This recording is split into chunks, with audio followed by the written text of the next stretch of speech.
जय श्री कृष्णा, राधे राधे। आप सभी का ब्रज दर्शन ब्लॉग्स में स्वागत करती हूँ। मित्रों, आज की खास वीडियो में हम ब्रज की होली की बात करेंगे। तो क्या कभी आपने सोचा है कि ब्रज की होली बाकी जगहों से इतनी खास क्यों होती है? यहाँ सिर्फ रंगों की बौछार ही नहीं होती, बल्कि प्रेम, भक्ति और रास की अनोखी छटा भी देखने को मिलती है। तो आइए जानते हैं ब्रज की होली के खास रंग और रास के पीछे छिपे हुए अद्भुत रहस्यों के बारे में। तो वीडियो में अंत तक आप बने रहिए। मित्रों, ब्रज की होली सिर्फ एक त्यौहार नहीं, बल्कि भगवान श्री कृष्ण और राधा रानी के दिव्य प्रेम और भक्ति का उत्सव है। यहाँ रंग सिर्फ गुलाल तक सीमित नहीं होते, बल्कि श्रद्धा, भक्ति और रास का मिश्रण बन जाते हैं।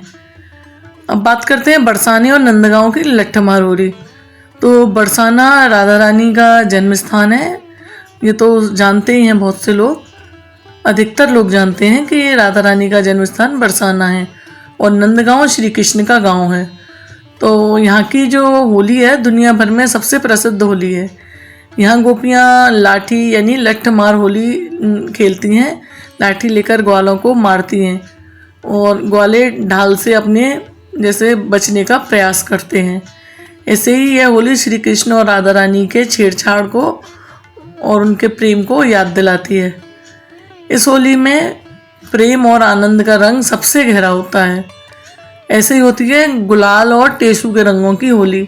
ब्रज में होली के रंग प्राकृतिक होते हैं, जैसे जिनमें गुलाल और टेसू के जो फूल होते हैं वो उनसे रंग बनाए जाते हैं। वो रंग सबसे प्रमुख माने गए हैं। इन रंगों का उपयोग इसलिए किया जाता है क्योंकि ये शरीर और पर्यावरण के लिए सुरक्षित होते हैं और ठाकुर जी पर रंग लगाए जाते हैं। तो वहाँ बड़े बड़े मंदिरों में उनमें टेसू के फूल के ही रंग ठाकुर जी को लगाए जाते हैं। ये रंग श्री कृष्ण और राधा रानी के प्रेम और भक्ति के भी प्रतीक माने जाते हैं। गुलाल और भगवान जैसे गुलाल और ये जो टेसू के फूल हैं, इनका जो रंग होते हैं ये भगवान श्री कृष्ण के या राधा रानी के चरणों में लगाकर भक्त एक दूसरे को लगाते हैं, जिससे आध्यात्मिक ऊर्जा का संचार होता है। ऐसे ही फालेन की अग्नि होली होती है। तो फालेन गांव में एक अनोखी होली खेली जाती है, जहां भक्त जलती आग से होकर गुजरते हैं। ये होली श्री प्रहलाद जी और उनकी भक्ति भाव का प्रतीक मानी गई है, जो यह दर्शाती है कि सच्ची भक्ति से आग में भी मान लो अगर चले जाओ तो उसका कुछ नहीं बिगाड़ सकता, कोई जला भी नहीं सकता। यह होली आस्था और भक्ति की प्रकाष्ठा को दर्शाती है। ऐसे ही मथुरा के द्वारकाधीश में और वृंदावन के बांके बिहारी मंदिरों में उसमें फूलों की होली होती है। वृंदावन के बांके बिहारी मंदिर में फूलों की होली खेली जाती है, जिसमें रंगों की जगह गुलाल, गेंदे और केसर के फूल बरसाए जाते हैं। ऐसे ही मथुरा में द्वारकाधीश मंदिर में भी होली का विशेष आयोजन होता है। वहाँ ब्रज में 40 दिन मतलब होली के 40 दिन पहले से ही बसंत से ही होली चालू हो जाती है, जहाँ बसंती कमरा खोल दिया जाता है वृंदावन में। तो बसंत पंचमी से ही ठाकुर जी के होली रंग गुलाल लगना चालू हो जाता है। 40 दिन पहले से ही हर मंदिरों में होली खेली जाती है, जहाँ पे द्वारकाधीश मंदिर में भी होली का बहुत बड़ा उत्सव मनाया जाता है, जहाँ ठाकुर द्वारकाधीश जी महाराज को स्वयं भक्तों को जैसे ये माना गया है। द्वारकाधीश मंदिर में आप कभी जाइएगा तो देखेंगे वहाँ पे ठाकुर जी स्वयं भक्तों को रंगों में सराबोर करते हैं। जैसे ठाकुर जी के सामने ही भक्त होते हैं, दर्शन कर रहे होते हैं, तो जो सेवायत होते हैं वहाँ के वो स्वयं ठाकुर जी के आगे से रंग ला के और भक्तों पर डालते हैं। तो रसिया और होली के गीत भी गाए जाते हैं द्वारकाधीश मंदिर में या और भी जगहों पर जहाँ जहाँ ये होली होती है, वहाँ फेमस ये रसिया गाए जाते हैं। होली के भजन बोलते हैं जिन्हें, होली के गीत गाए जाते हैं, जो राधा रानी और कृष्ण भगवान के प्रेम और रासलीला को दर्शाते हैं। प्रसिद्ध रसिया गीत होते हैं, बहुत से गीत हैं जो रसिया गाए जाते हैं। तो ये सब आप कभी मथुरा जाएं तो रसिया ज़रूर सुने। ब्रज की होली में संगीत, नृत्य और भक्ति का अद्भुत संगम देखने को मिलता है।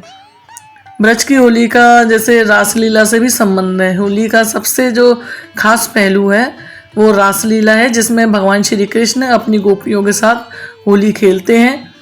यह परम प्रेम और भक्ति का भी प्रतीक है, जहाँ राधा रानी श्री कृष्ण के साथ दिव्य प्रेम और रंगों के माध्यम से होली खेलते हुए दर्शाया जाता है। ब्रज में होली के दौरान रासलीला देखने का सौभाग्य हर किसी को नहीं मिलता। तो ब्रज की होली भक्ति, प्रेम और रंगों का अद्भुत संगम है। बरसाना और नंदगांव की जो लट्ठमार हो रही है वो प्रेम भक्ति का रंग है, और जो फूलों की होली है बांके बिहारी और द्वारकाधीश मंदिर में वो दिव्यता का आनंद दर्शाती है। रसिया और जो रासलीला है वो प्रेम और संगीत का जादू दिखाते हैं। तो ये थी मथुरा के ब्रज की होली और होली के रसिया के बारे में जानकारी। ये अगर आप जाएंगे तब आपको वहाँ जाकर ये अनुभव होगा कि कैसा लगता है। ज़रूरी नहीं है होली के दिन ही जाएं तभी आपको सब देखने को मिलेगा।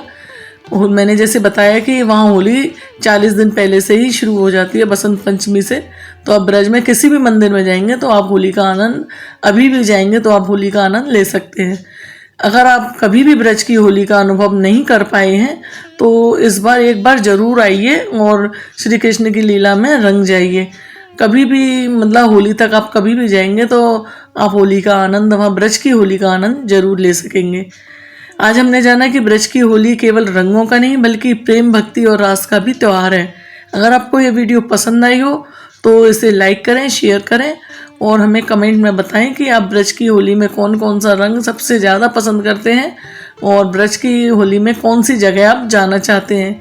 अब लट्ठमार होली देखना चाहते हैं या बांके बिहारी और द्वारकाधीश मंदिर में फूलों की होली, या द्वारकाधीश मंदिर में ठाकुर जी खुद ही अपने भक्तों के साथ होली खेलते हैं, वहाँ जाना चाहते हैं, तो आप कमेंट में ज़रूर बताइए। और भी कोई जानकारी आपको ब्रज की होली के बारे में पूछनी है, कैसे जाया जाता है, कब जाना चाहिए, किस टाइम मंदिर खुले रहते हैं, वो आप कमेंट बॉक्स में पूछ सकते हैं। फिर मिलते हैं एक और नई जानकारी के साथ। तब तक के लिए जय श्री कृष्णा, राधे राधे।